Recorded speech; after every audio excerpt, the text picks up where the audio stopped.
ito mga lods, try natin yung top speed ni Rosiflex 125i kung hanggang saan. All stock to siya, center spring, bola, tsaka clutch spring, stock to lahat.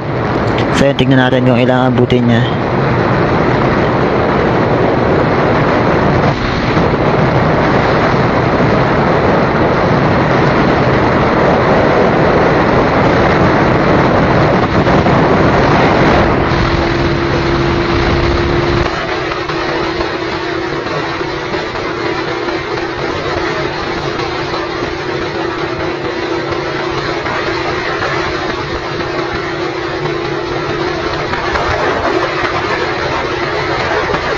At ito mga idol, umabot lang ng 103 yung top speed ni Rosiflex natin. Dadagdag pa to kung mahaba-haba pa tong tatakbuhin natin na sagad yung throttle niya. So hindi ko na pinahaba, hanggang doon na lang sa unang sagad ng throttle niya.